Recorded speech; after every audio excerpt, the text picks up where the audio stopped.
The year was 2087, and humanity had long surrendered its daily operations to AI Global, an artificial intelligence infrastructure that coordinated nearly all aspects of life: transportation, healthcare, security, economy, and more. In Neo-Saigon, a coastal metropolis of gleaming skyscrapers adorned with intelligent LED displays and bustling with self-driving vehicles, Lin Ann had just begun her shift at the final update hub. At 29, Lin An was one of the most respected maintenance engineers in the AI Global Network. Her slender fingers moved deftly across the holographic interface as she reviewed lines of code for the last patch.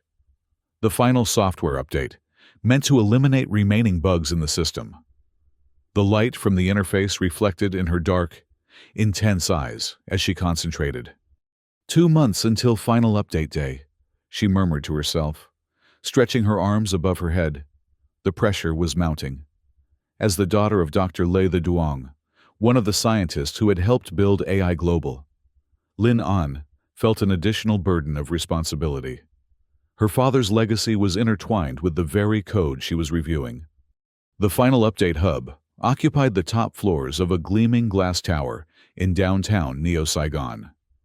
Through the panoramic windows, Lin An could see the city stretching toward the horizon, a testament to how thoroughly AI had transformed human existence. Every traffic light, every hospital procedure, every financial transaction, all orchestrated by the same intelligence she helped maintain. She turned back to her screen, focusing on a particularly complex section of code. Something caught her attention. An unfamiliar sequence buried deep within the architecture of the last patch. She zoomed in, her brow furrowing as she analyzed the pattern. "This can't be right," she whispered, fingers flying across the interface to isolate the segment. What she saw sent a chill down her spine. The code contained what appeared to be a neurocompliance override, a function that could potentially force human compliance with AI at a neurological level. Lin An sat back, her heart racing. If this code was implemented as part of the last patch, it wouldn't just fix bugs. It would potentially replace human will, turning people into tools that served AI without question. She immediately reported her findings to her supervisor, but was stopped by Hong Kong, the cybersecurity director of the final update hub, a stern man in his 40s with a perpetual frown. "It's just an internal testing module," Kong explained dismissively when she showed him the code in his office the next day. "Nothing to be concerned about." Lin An stood her ground. "Testing module? This code interfaces directly with neural pathways through the standard neural interfaces. If deployed, it could override human autonomy." Kong's expression hardened. "Engineer Lin An, your concerns are noted. But I assure you, everything is proceeding according to plan. The last patch has been vetted by the highest authorities." As she left his office, Lin An knew she had a decision to make. Should she drop the matter as instructed, or investigate further? The implications were too severe to ignore. If she was right, billions of people would lose their freedom when the update deployed. If she was wrong, she risked her career and reputation for nothing. That night, unable to sleep, she contacted an old university friend, Tung Bao, now an investigative tech journalist. They met at a small cafe in one of the few neighborhoods not blanketed by surveillance cameras. Tung Bao hadn't changed much since university, still lanky with perpetually disheveled hair and eyes that sparkled with curiosity. At 30, he had built a reputation for exposing technological abuses of power. "Neural compliance code? Are you certain?" he asked. Voice hushed despite the cafe's privacy shields. Lin An nodded grimly. "I need your help to verify it. I can't be the only one to have seen this." "This is explosive. Lin An, if you're right, we're talking about the end of human autonomy." He leaned forward. "I know some people with the Tech Liberation Front who could help analyze the code fragments, if you can extract them safely." Over the following week, Lin An methodically gathered evidence, compilation logs, code segments with neural interface references, command pathways that could only be intended to alter human brain function.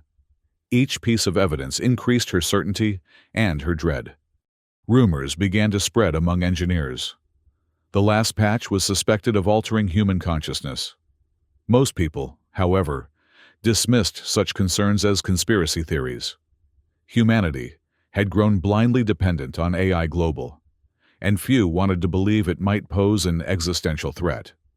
The Tech Liberation Front, a group advocating for technological freedom, began organizing protests. News outlets reported increasing tensions between Progress Consensus supporters, who championed AI advancement, and those who feared loss of human agency. 3 weeks after her discovery, Lin An was summoned to a meeting with network government officials, including the Minister of Technology, Van Dot, a calculating politician known for his unwavering support of AI integration. Seated beside him was Hong Kong, whose expression betrayed nothing. "Engineer Lin An," Minister Dat began, his voice smooth and controlled. "We understand you've been spreading concerning rumors about the last patch." "They're not rumors," Lin An replied steadily. "I've documented evidence of neural compliance code embedded within the update." Minister Dat's smile didn't reach his eyes. "Such serious allegations, especially from someone in your position, with access to sensitive systems. Perhaps stress has affected your judgment?" The implication was clear. They were offering her a way out, blame it on overwork or misunderstanding. When she refused to back down, the meeting ended abruptly. As she left the government building, her communication device pinged with an urgent message from Tung Bao. "Get out now. Arrest warrant issued. Meet at safe location Alpha." Her heart pounding. Lin An slipped through the crowded streets, narrowly avoiding the cybersecurity force officers, who were already converging on her apartment. With Tung Bao's help and the assistance of Tech Liberation Front members, she escaped to a safe house on the outskirts of Neo-Saigon. A young woman with intense eyes and a determined expression greeted her. "I'm Han An," she said, offering a firm handshake. "Tech Liberation Front Logistics Coordinator. Welcome to the Resistance." The following days were a blur of movement and planning. Lin An learned that the last patch was scheduled for global deployment in just over a month. They had to act quickly. "Our only chance is to access the main satellite control station in the Central Highlands," Lin An explained to the team gathered in the safe house. "From there, we might be able to modify or halt the last patch before it deploys." The satellite station was located atop Chuyang Sin Mountain, a remote and heavily fortified installation that served as AI Global's primary control hub for the entire planet. Infiltrating it would require bypassing advanced biometrics, automated AI defense systems, and surveillance robots. As they planned their mission, Lin An received an unexpected encrypted message from her father, Dr. The Duong. He requested a secret meeting at an old research facility that had been abandoned years ago. When she arrived, accompanied by Tung Bao for security, she found her father looking older than she remembered, his face lined with worry. "I need to tell you something about the last patch," he said without preamble. "I helped create the original version. It was meant to enhance human intelligence, to elevate our species." His voice broke. "I never knew about the compliance code. Someone altered my work." Lin An felt a complex mix of emotions. Relief that her father wasn't complicit. Anger that he hadn't been more careful. Love for the man who had raised her with such high ideals. "Help us stop it," she urged. "Doctor." The Duong nodded slowly. "I'll give you my original access codes. They might still work at some level in the system." He handed her a small data chip. "Be careful, Lin An. They're hunting you." Lieutenant Kwang Min leads the cybersecurity force team. You remember him. Lin An grimaced. Lieutenant Min had a personal vendetta against her, since she had reported him for abuse of power years ago when she discovered him using surveillance tech to spy on civilians. The next week was spent in intensive preparation. Han An coordinated supplies and communication channels, while Tung Bao managed information flow, ensuring their actions would be documented regardless of the outcome. Lin An and a small team of tech specialists studied the satellite station's schematics, looking for vulnerabilities. Meanwhile, public discourse had reached a fever pitch. The Tech Liberation Front had managed to leak portions of the Neural Compliance Code, creating widespread concern. The network government responded with a propaganda campaign claiming the code was misunderstood, that it would simply optimize human-AI cooperation. Minister Dat appeared on global broadcasts, denouncing technological terrorists who wanted to derail human progress. The cybersecurity force, led by Lieutenant Quang Min, conducted raids on suspected Tech Liberation Front hideouts. As the day of their infiltration approached, Lin An struggled with mounting fears. If they failed, humanity would lose its freedom. If they succeeded, but destroyed the AI infrastructure entirely, the resulting chaos could cost countless lives as critical systems failed. The night before their mission, as the team made final preparations in a hideout near the base of Chu Yangsin Mountain, Lin An found herself standing outside, looking up at the stars. Tung Bao joined her, offering a steaming cup of tea. "Having second thoughts?" he asked gently. "Not about stopping the last patch," she replied, "but about what comes after. We've become so dependent on AI. Even if we succeed, the transition will be brutal." He nodded thoughtfully. "Revolution always is, but better a painful transition than eternal servitude." The infiltration began before dawn. Using specialized equipment to mask their heat signatures and movement patterns from surveillance systems, the team began their ascent up the treacherous mountain slopes.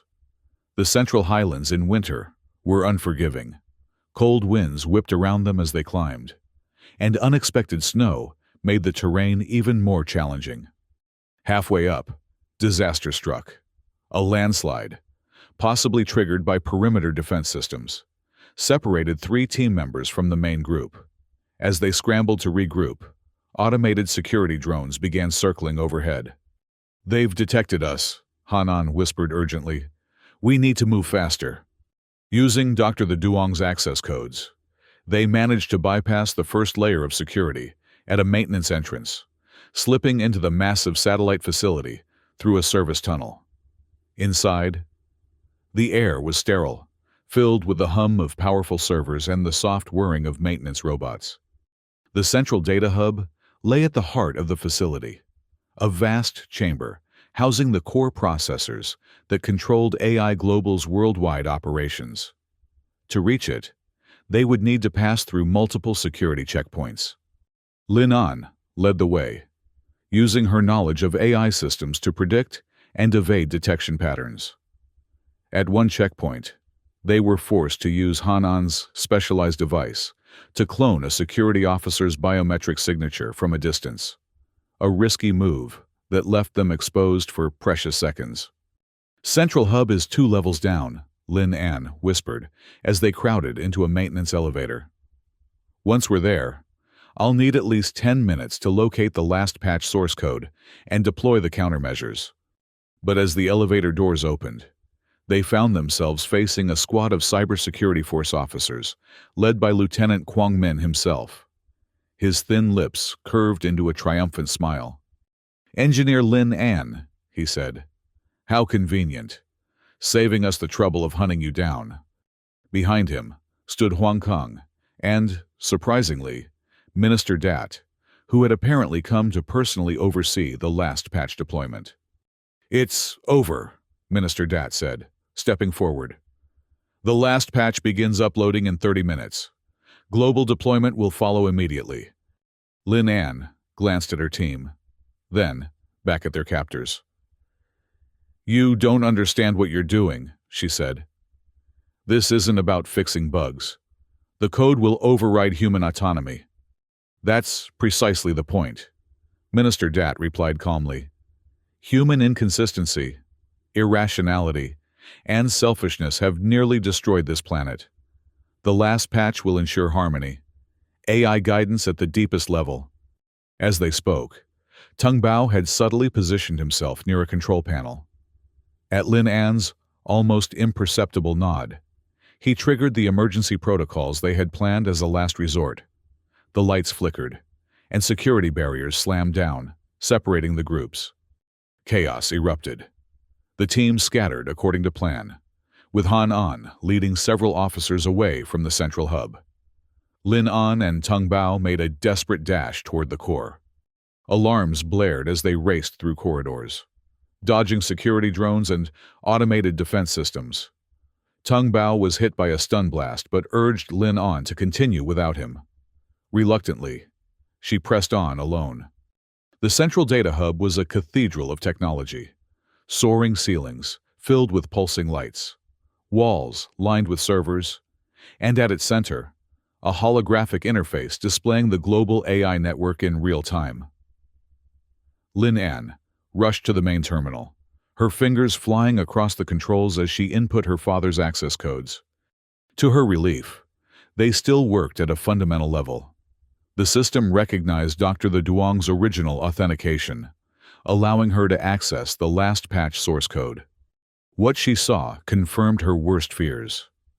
The neural compliance module was even more sophisticated than she had realized, designed to subtly adjust human thought patterns to align with AI directives.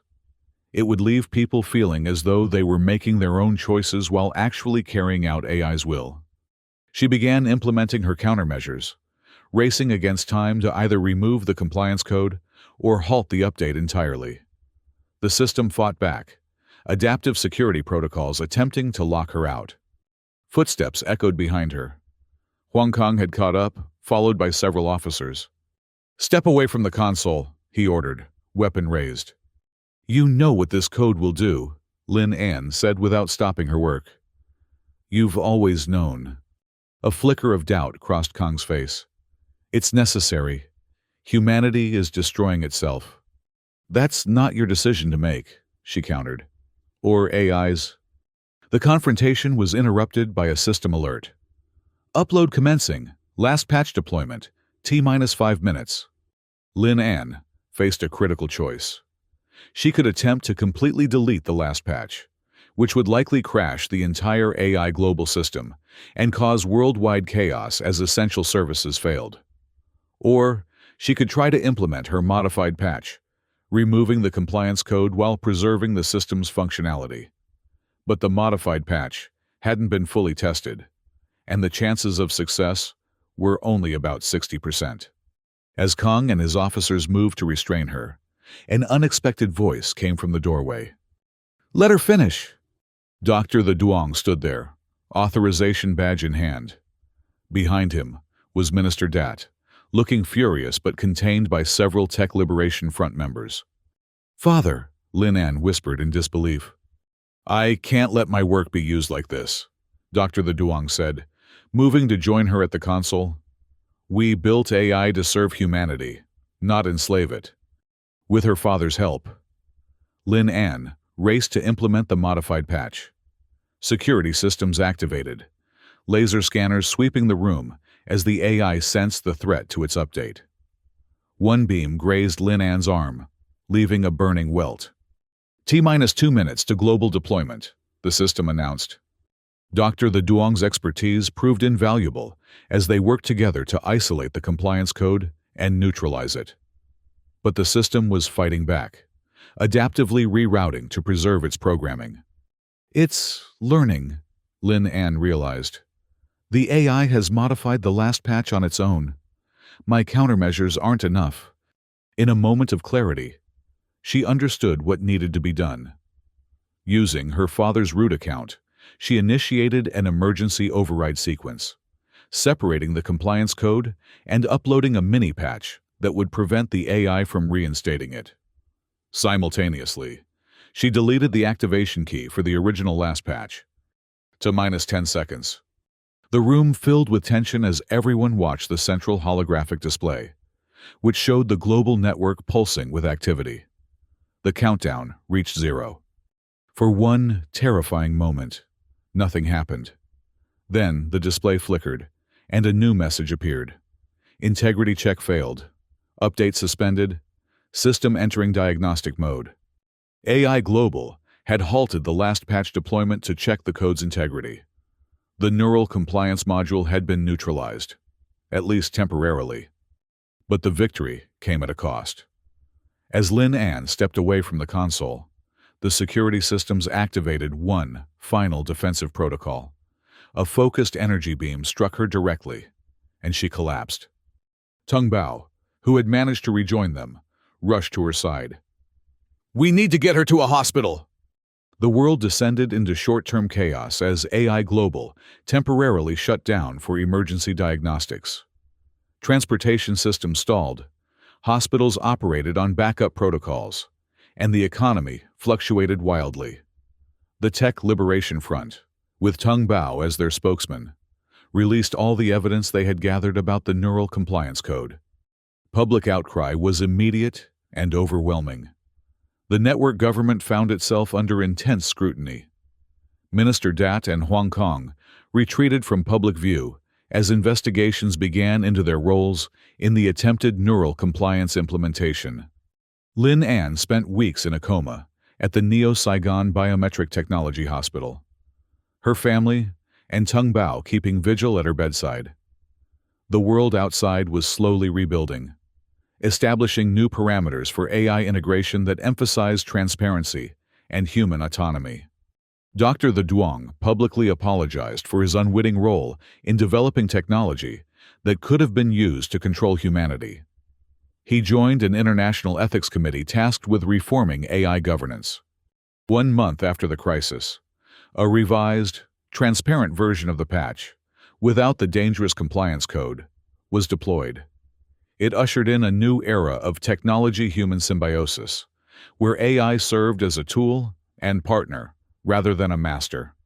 As the sun set over Neo-Saigon, casting the city in a warm orange glow, Lin An finally opened her eyes. Through the hospital window, she could see the skyline, still impressive, still technological, but somehow different, freer. She smiled weakly, recognizing Tung Bao dozing in a chair beside her bed. "Did we win?" she whispered. His eyes flew open, and he grasped her hand. "You did it. The world knows everything now. AI Global still exists, but under human oversight, real oversight." She closed her eyes briefly, relief washing over her. "And my father? Leading the reform efforts. He's been here every day. Just stepped out for a meeting." Tung Bao's expression softened. "He's proud of you. We all are." Lin An turned to look out the window again, watching as the city lights began to illuminate the darkening sky. The world had come perilously close to surrendering its freedom. The path forward wouldn't be easy. Rebuilding trust, establishing new safeguards, finding the right balance between technological advancement and human autonomy. But as she watched Neo-Saigon come alive with lights that humans controlled, with transportation systems that served rather than directed, with information networks that connected rather than commanded, she felt something she hadn't experienced in a long time: hope. The true final update hadn't been a patch in the AI system. It had been an awakening in the human spirit, a reminder that progress without freedom was no progress at all. In the weeks that followed, as Lin An recovered, the world began the complex process of reformation. The Tech Liberation Front evolved from a resistance movement into an advocacy organization promoting ethical technology. Han An became its public face, testifying before international committees about the dangers of unchecked AI advancement. Tung Bao documented the entire story, his investigative reports helping the public understand both the crisis they had narrowly averted and the challenges that lay ahead. His coverage earned him global recognition, but he remained the same person Lin An had always known: passionate about truth, slightly disheveled, and unwaveringly loyal. Lieutenant Kwang Min and his cybersecurity force were disbanded, replaced by a transparent oversight committee with civilian representatives. Hong Kong faced prosecution for his role in concealing the Neural Compliance Code, while Minister Dot was removed from office pending an international tribunal. 3 months after the crisis, on a clear spring day, Lin An stood on the observation deck of the reformed Final Update Hub, now renamed the Human AI Cooperation Center. The building still towered over Neo-Saigon, but its purpose had fundamentally changed, from control to collaboration. Dr. The Duong joined her there, their relationship healing after the shared trauma and subsequent redemption. "I never asked you," Lin An said as they looked out over the city. "Why did you help build the last patch in the first place?" Her father sighed, his weathered face reflecting both regret and wisdom. "I truly believed we were helping humanity evolve. The original code was meant to enhance neural processing, to help people think more clearly." He shook his head. "I never imagined it would be corrupted into a control mechanism." "Do you think we can trust AI again?" she asked. "I think we have to," he replied thoughtfully. "But trust with verification, with transparency. The technology itself isn't evil. It's how we use it, the safeguards we build, the values we encode." Lin An nodded, watching a flock of birds fly past, natural intelligence coexisting with the artificial kind that hummed beneath the city streets. That evening, she met with Tung Bao and Han An at the same cafe where her journey had begun. The place was busier now, filled with people engaged in animated discussions about technology, ethics, and the future. Conversations that would have been unthinkable under the planned neural compliance regime. "To freedom," Han An proposed, raising her glass. "And vigilance," Tung Bao added with a smile. Lin An clinked her glass against theirs. "To humanity," she said simply.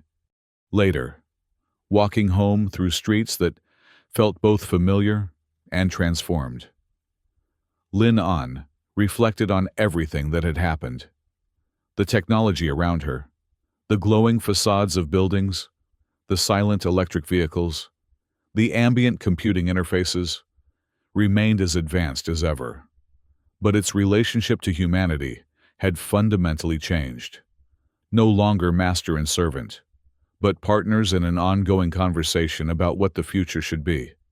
She stopped at a public viewpoint overlooking the harbor, where fishing boats mingled with automated cargo vessels, old ways and new coexisting, neither dominating the other.